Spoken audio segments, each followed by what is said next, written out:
इस मास्क के बिल्कुल ऑनेस्ट रिव्यू दूंगी कि क्या क्या प्रॉब्लम फेस करने पड़े और क्या क्या इसके गुड रिजल्ट्स भी हैं।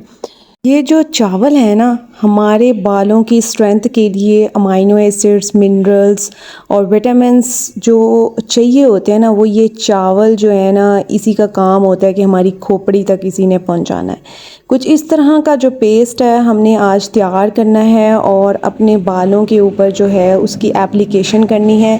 फिर हमने उसके रिज़ल्ट्स और साइड इफ़ेक्ट्स दोनों देखने हैं।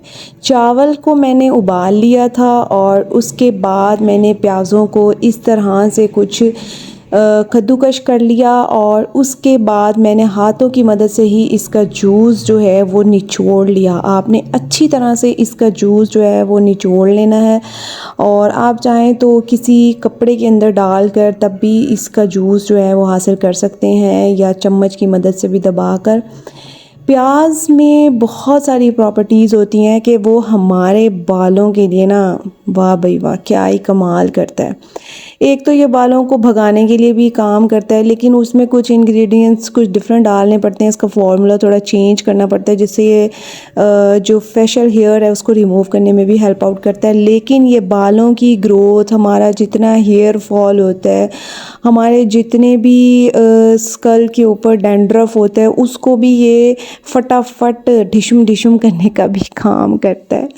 तो क्योंकि प्याज में जो है ना सल्फ़र की क्वांटिटी बहुत ज़्यादा होती है, तो इसीलिए ये हमारे ऐसे प्रॉब्लम्स जो हेयर लॉस की वजह बनते हैं, प्याज जो है उसे जाकर उससे फ़ाइट करता है और उसे साइड पे करता है और अपने जो इसके कारनामे होते हैं ना वो दिखाता है कि भाई ये करना है मैंने। तो मैंने जब चावलों को बॉयल करने के लिए रखा तो वो इस तरह की कुछ शक्ल में आपको चाहिए। आपको इसका पानी नहीं चाहिए, क्योंकि पानी जो है हमारे पास ऑलरेडी बहुत ज़्यादा है। कौन सा? सल्फ़र का। तो हम चावलों को बॉयल कर लेंगे और चावलों के बॉयल में आप देख सकते हैं कि थोड़ा बहुत पानी भी है, तो हमें इतनी क्वांटिटी जो है वो इनफ है। कुछ लोग जो है चावलों का पानी इस्तेमाल करते हैं। जब हम चावलों का पानी भी तो चावलों से ही भाई मिलता है ना, तो जब हम चावल ही यूज़ कर लेंगे तो वही चीज़ होगी। तो हमने प्याज और चावल दोनों को जो है वो आपने ब्लेंड कर लेना है। आपने इसका एक पेस्ट सा बना लेना है, ठीक है। इतना फ़ाइन पेस्ट बनाना है ना, लेकिन अगर आपको लगे कि इतना फ़ाइन नहीं हो पा रहा है इसमें, तो वो हमारा नेक्स्ट स्टेप ये होगा कि हम इसे किसी कपड़े के अंदर डालकर, ये दोबारा से किसी छन्नी के अंदर डालकर इसे अच्छी तरह से जो है ना इसे हम छान लेंगे, ताकि जो राइस के छोटे मोटे पार्टिकल्स हैं ना जो रह गए हैं वो बिल्कुल फ़िल्टर आउट हो जाएंगे।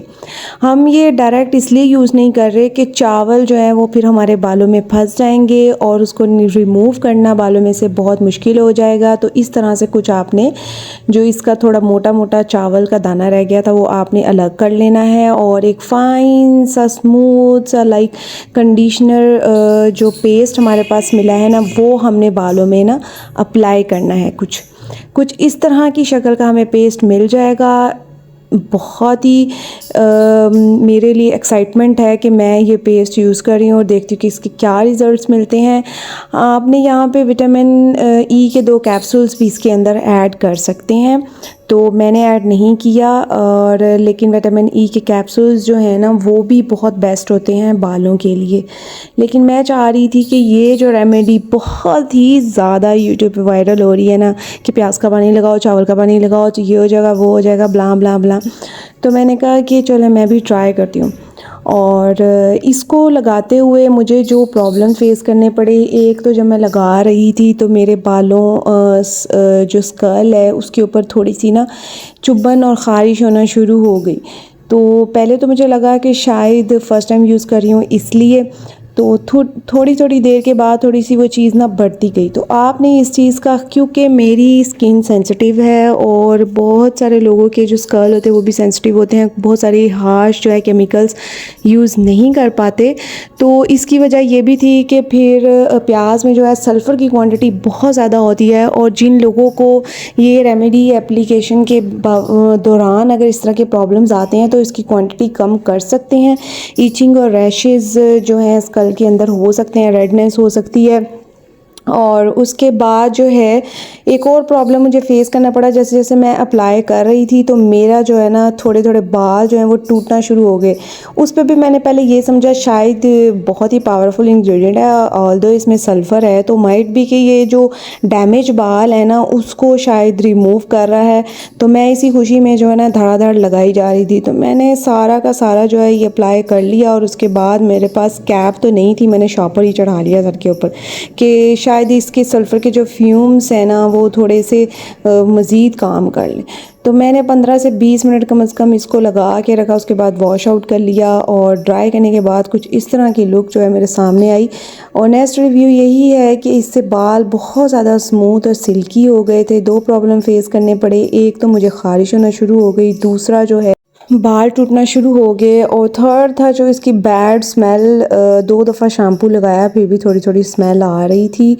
और उसके बाद और हेयर वॉश करने के बावजूद जो है थोड़ी थोड़ी डैंड्रफ जो है वो भी बालों में नज़र आ रही थी। अगर इस रेमेडी को यूज़ करने पर आपको भी इस तरह के प्रॉब्लम फेस करने पड़े तो आपने इस रेमेडी का ज़्यादा इस्तेमाल नहीं करना। वीक में 1 से 2 दफ़ा आप इसका यूज़ करेंगे, क्योंकि सल्फ़र की क्वांटिटी ज़्यादा होने की वजह से हमारे हेयर को जो इसने बेनिफिट्स देने हैं ना उल्टा साइड इफ़ेक्ट देना शुरू कर देगा। हमारे स्कल के जितने भी मिनरल्स, विटामिन्स और जितनी भी मॉइस्चराइजिंग होगी ना वो सारी की सारी लूट कर ले जाएगा ये प्याज और ये वाली रेमेडी। ठीक है, प्याज के अंदर सल्फ़र की क्वांटिटी ज़्यादा होती है, वो हमारे मिनरल्स और हमारे जितनी भी नमी होती है ना बालों की और उनकी जड़ों में वो सारी की सारी खींच लेता है अगर हम ज़्यादा क्वांटिटी का यूज़ करते हैं, जिसके साइड इफ़ेक्ट्स में हमें डैंड्रफ बहुत ज़्यादा हो सकती है, हेयर फॉल बहुत ज़्यादा होना शुरू हो जाएगा और उल्टा बालों की ग्रोथ होने की बजाय ना गंजापन के शिकार होना शुरू हो जाएंगे। तो इसीलिए जो है आपने सल्फ़र की क्वांटिटी जो है यानी कि प्याज की क्वांटिटी कम रखनी है। इस रेमेडी का इस्तेमाल आपने हफ्ते में 1 से 2 दफ़ा ही करना है, इससे ज़्यादा नहीं करना कि हर दूसरे दिन आप लगा कर बैठे हुए हैं। होपफुली आपको आज की रेमेडी जो है बहुत ज़्यादा पसंद आई होगी और आपको समझ आ गई होगी कि इन रेमेडीज़ के साइड इफ़ेक्ट्स भी क्या हैं। और ये मेरा बिल्कुल ऑनेस्ट रिव्यू है जो मैंने फेस किया, तो मैंने आपको शेयर किया, आपके साथ शेयर करना मुनासिब समझा। अपनी दुआओं में अपनी बहन को याद रखिएगा और एक लाइक और सब्सक्राइब करना ना भूलिएगा। मिलते हैं दोबारा एक नई रेमेडी के साथ। ओके, अल्लाह हाफ़िज़।